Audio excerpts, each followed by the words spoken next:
Avec une population estimée à 7,4 millions d'habitants, le Togo est l'un des plus petits États africains.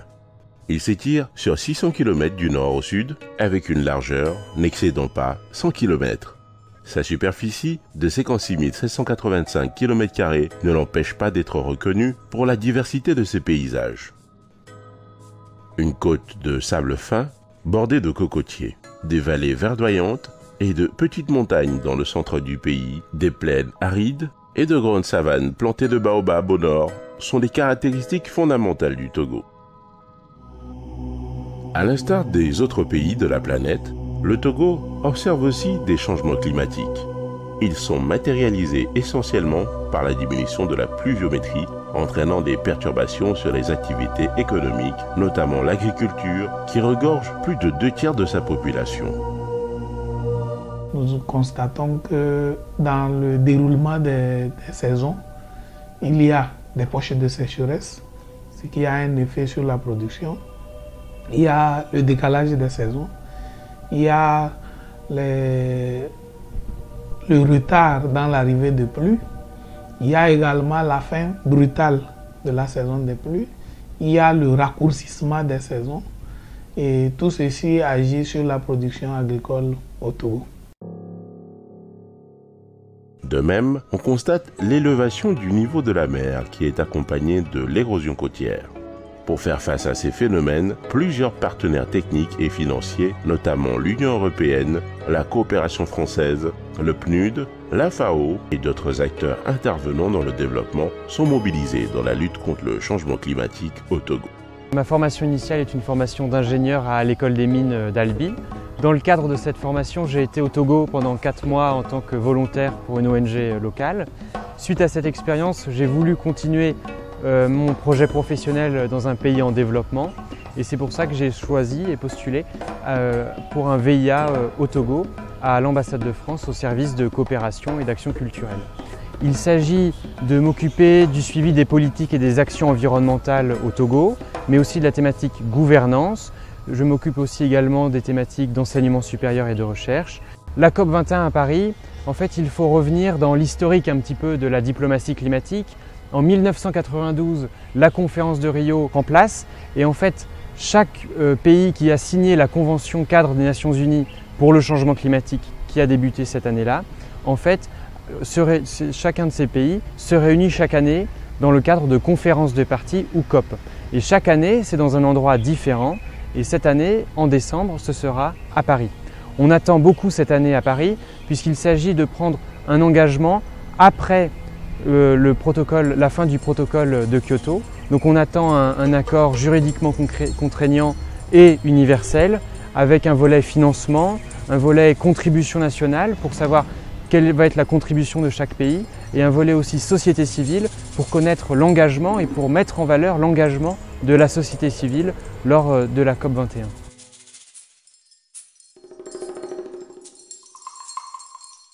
Quand il y a les inondations, vous voyez qu'il y a les sapeurs-pompiers qui s'activent, il y a l'action sociale qui intervient, il y a également tous les services publics qui apportent leur contribution à la lutte contre le phénomène, notamment des services qui interviennent aussi bien dans l'adaptation que l'atténuation, le secteur de l'énergie, le secteur de l'agriculture et puis le secteur des établissements humains et santé et d'autres secteurs publics. En dehors des acteurs du secteur public, nous avons les acteurs du privé qui sont chargés essentiellement d'apporter leur contribution, souvent financière, pour aider à résoudre le problème. Et mis à part les acteurs du secteur privé, nous avons également les acteurs de la société civile qui jouent un très grand rôle. De leur côté, les ONG nationales et internationales tentent d'apporter leur contribution en mettant au point des projets visant à réduire non seulement la vulnérabilité des populations, mais aussi les émissions de gaz à effet de serre. France Volontaire, en tant que plateforme multi-acteurs, s'associe à cette dynamique en offrant des espaces de construction collective, d'échange de pratiques et de développement des synergies. Plusieurs projets sont ainsi menés dans le champ de l'environnement et spécifiquement contre les changements climatiques par des associations togolaises et françaises. Ces actions mobilisent chaque année des centaines de volontaires togolais et français.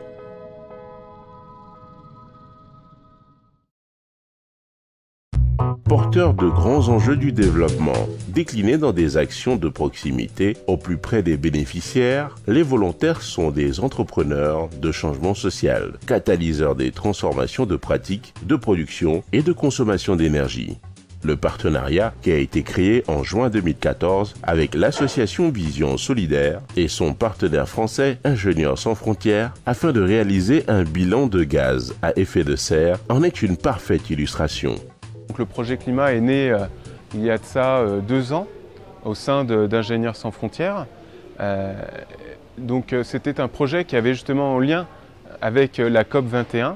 On souhaitait donc faire montrer à l'ensemble des décideurs que nous étions capables, nous à notre petite échelle, de mettre en place des négociations et des accords pour une réduction des gaz à effet de serre.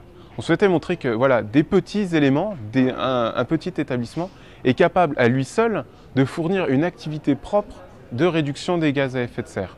C'est pourquoi nous avons sollicité le partenariat avec Ingénieurs sans frontières pour pouvoir essayer de mettre en contact des étudiants ingénieurs en France et des étudiants ingénieurs de l'Esteba afin qu'ils réalisent ce bilan de gaz à effet de serre. Ainsi, ces jeunes étudiants de l'Esteba apprennent la technique de réalisation des bilans de gaz à effet de serre pour pouvoir après le dupliquer sur toute l'étendue de l'université et pourquoi pas au-delà de l'université dans toutes les régions, dans toutes les villes du Togo. Un partenariat avec Vision Solidaire est né. Nous avons notre bilan carbone qui était déjà fait. Nous sommes donc venus ici pour aider les étudiants togolais à faire leur bilan carbone. Si on peut les aider un petit peu à les former, mais sans prétention, puisque nous avons eu un petit peu de formation sur le bilan gaz à effet de serre, mais nous ne sommes pas des experts. Ce que nous avons fait avec le projet, c'est que nous avons essayé d'évaluer en quantité de tonnes équivalent CO2 et l'émission de gaz à effet de serre à l'Esteba. Nous l'avons fait avec les ingénieurs sans frontières de l'Université de Savoie en France. Ici, nous sommes au Togo, le pays est encore en voie de développement.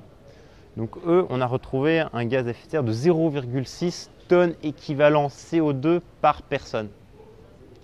Il a été calculé par le GIEC une valeur de 1,65. C'est une valeur où si chaque personne émettait autant de gaz à effet de serre, le réchauffement climatique serait limité à 2 degrés. Or, nous en Europe, on tourne plutôt à 10 tonnes, alors qu'ici ils sont à 0,6.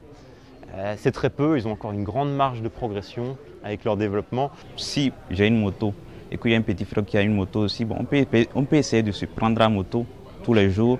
Non seulement on économise en termes d'argent, mais aussi on émet moins de gaz à effet de serre. Il rentre dans un amphi, les ventilos sont là, ils tournent seulement.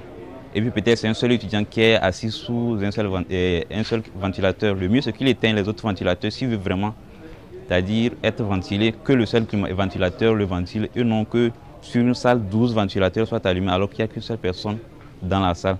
Et s'il arrive dans la salle aussi et qu'il y a plusieurs lumières allumées, il peut allumer la seule lumière sur laquelle il est. Et comme ça, on essaie d'économiser de l'énergie.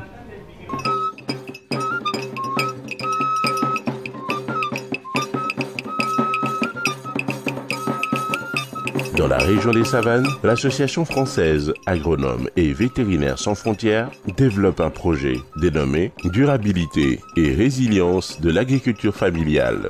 L'objectif de ce projet consiste à faire la promotion et l'amélioration de la résilience des exploitations agricoles aux aléas climatiques et économiques par les pratiques durables. Je m'appelle Agathe, je suis agronome spécialisée en agroécologie et je suis volontaire de la Solidarité internationale à Dakar. Je suis arrivée mi-février 2015 sur un projet qui a démarré en juillet 2014 et qui s'appelle Durabilité et résilience de l'agriculture familiale dans les savanes.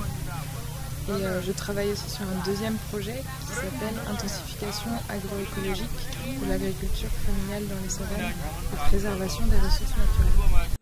Le travail des volontaires avec les paysans à travers des fermes-écoles sert à réduire la vulnérabilité économique des exploitations en améliorant l'habitat, l'alimentation et l'état sanitaire des petits élevages, l'emménagement et l'équipement des sites maraîchers pour développer la culture maraîchère dont les bas-fonds font également partie des objectifs du projet.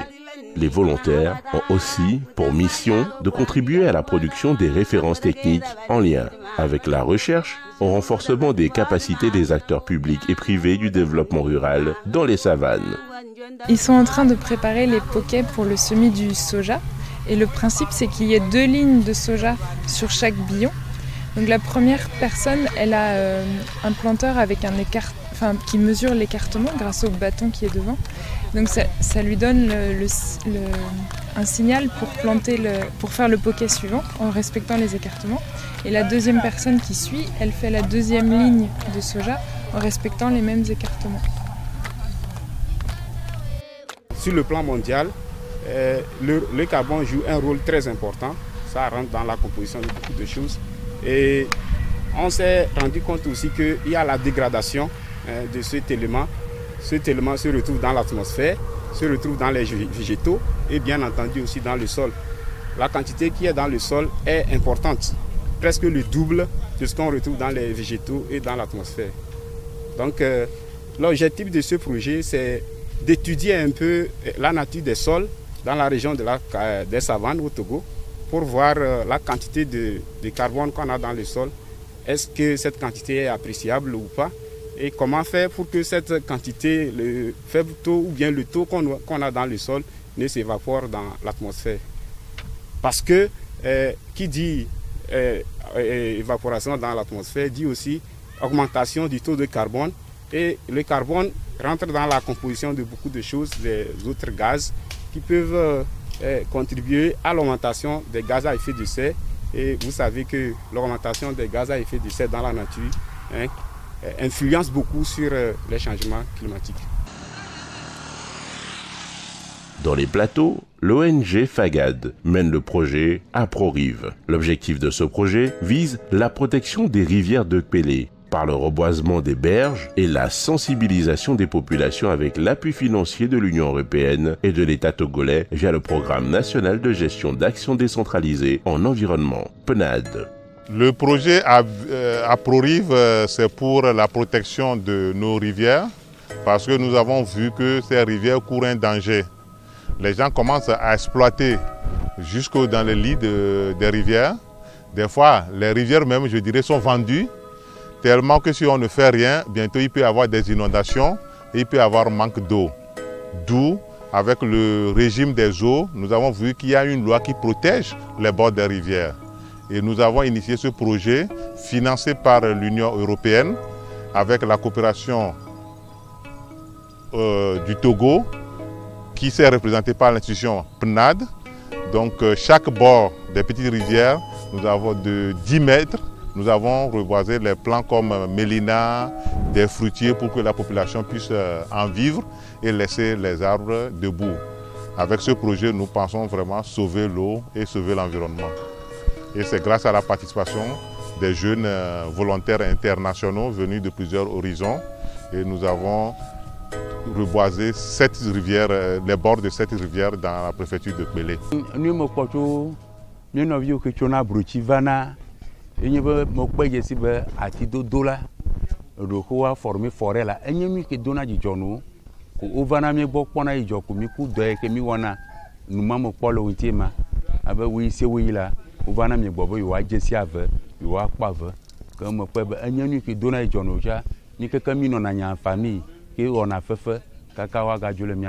Plusieurs volontaires français ont contribué à la mise en œuvre de ce programme par des actions de sensibilisation de la population sur le danger des produits chimiques et à couvrir les bords de la rivière d'arbres fruitiers et d'autres espaces comme le Mélina.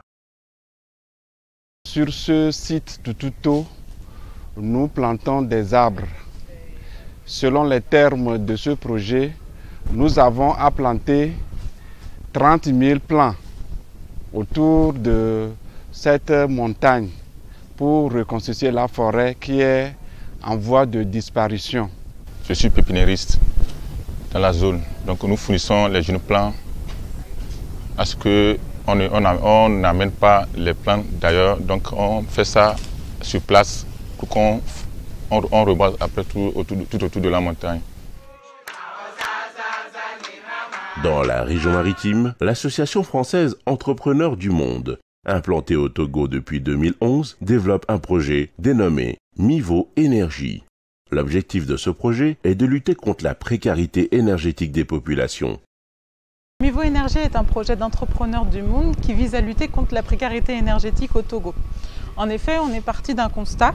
Plus de 95% de la population au Togo utilise des combustibles ligneux, c'est-à-dire du bois ou du charbon de bois, sur des foyers qui sont en général de mauvaise qualité et qui émettent donc des fumées nocives. De plus, seulement 27% de la population a accès à l'électricité ici au Togo, et ça va même jusqu'à 4% en zone rurale. Chaque année, le Togo perd 15 000 hectares de forêt, ce qui entraîne des pertes de biodiversité, mais aussi des risques concernant des perturbations climatiques. De plus, la cuisson sur des foyers de mauvaise qualité entraîne l'émission de fumées nocives telles que le noir de carbone ou le méthane. Et cela entraîne donc effectivement un problème au niveau climatique ici au Togo. Aujourd'hui, une famille urbaine, c'est-à-dire une famille qui vit à Lomé par exemple, un ménage de 5 personnes, peut dépenser jusqu'à 10 à 25% de son budget dans les dépenses énergétiques, tout combustible confondu. On peut même dire que l'électricité, de plus, est un facteur qui permet le développement économique. L'électricité ou l'éclairage public ou privé permet le développement d'activités génératrices de revenus, mais aussi permet de sécuriser les rues et les foyers et permet aussi une bonne scolarisation des enfants. Enfin, le dernier impact sur lequel on souhaite travailler, c'est l'impact sanitaire. Aujourd'hui, dans le monde, 4,3 millions de personnes meurent dues aux émissions de fumée nocives à la pollution de l'air intérieur. Donc, c'est plus que le sida et le paludisme réunis. Donc, pour faire face à cela, nous avons créé le projet Mivo Énergie. Les technologies promues sont les foyers améliorés qui permettent d'économiser jusqu'à 40% de charbon de bois par rapport à un équipement traditionnel. Et les lampes solaires à panneaux photovoltaïques qui diffusent une lumière de bonne qualité avec une source d'énergie gratuite et illimitée. Comme on n'a pas de courant, on a fait la demande et ça tarde à venir. Donc on utilise les bougies ou autres, ça nous devient très cher. Donc j'ai fait les calculs, j'ai vu qu'avec les lampes, on va bénéficier encore plus. On n'aura plus d'économie, donc c'est pourquoi je les ai achetées. À Lomé, l'association STEJ a initié le projet Zamke, qui signifie en langue mina « Utilise-moi encore ».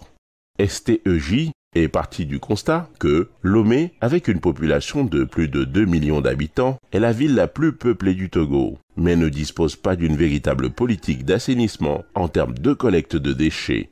Cet état de fait conduit l'envahissement de l'espace public par des déchets. Parmi eux, les sachets plastiques, massivement utilisés par la population.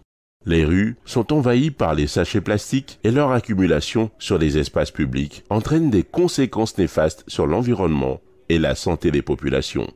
Le projet Zamke consiste à collecter principalement dans les rues des sachets d'eau minérale pour fabriquer des sacs et accessoires 100% recyclés. Nous voici ici à Zamke. C'est une usine qui récupère les sachets de Pure Water. Pure Water, en fait, c'est un sachet plastique où il y a de l'eau dedans et on boit. C'est comme ça que ça se passe au Togo. Et le problème, c'est que les gens jettent ça partout. Et Zamke a trouvé une solution et on va nous la présenter. Donc Zamke, c'est une initiative togolaise qui œuvre pour la protection de l'environnement. Et on essaie de sensibiliser la population locale au recyclage. Donc nous recyclons ces sachets plastiques pour en faire de nombreuses créations. On va aller vous montrer comment ça se passe. Donc c'est ici l'atelier de fabrication où les couturiers fabriquent les différentes créations Zamke, les sacs et accessoires en Pure Water et en bâche publicitaire.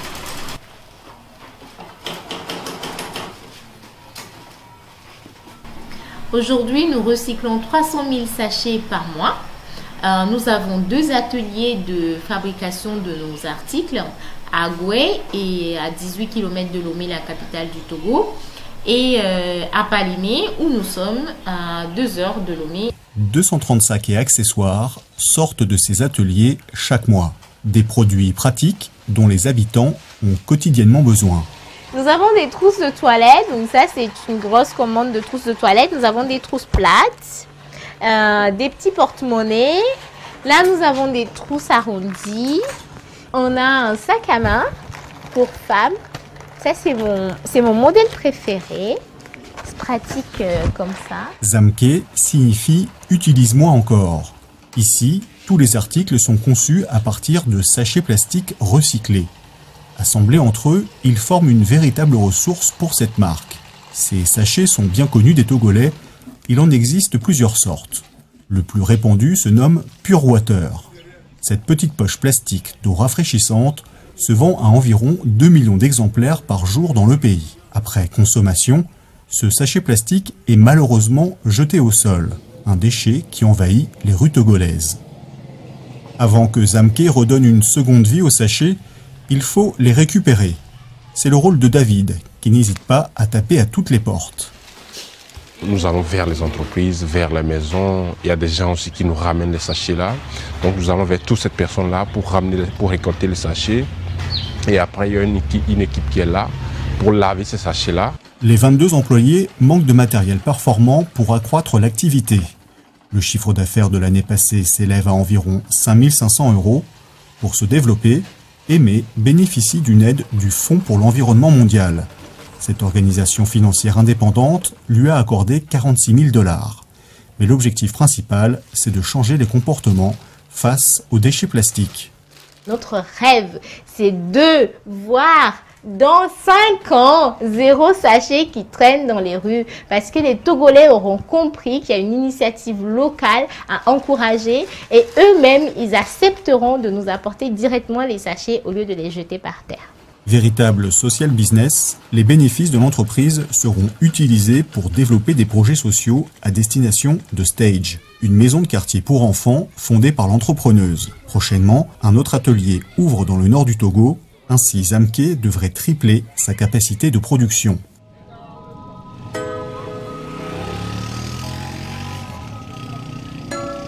En plus de toutes ces initiatives, d'autres se développent et peuvent être mises en œuvre par chacun d'entre nous.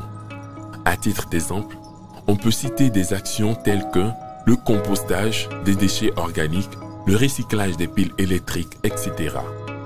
On voit bien que la lutte contre le changement climatique fait appel à une prise de conscience individuelle et collective.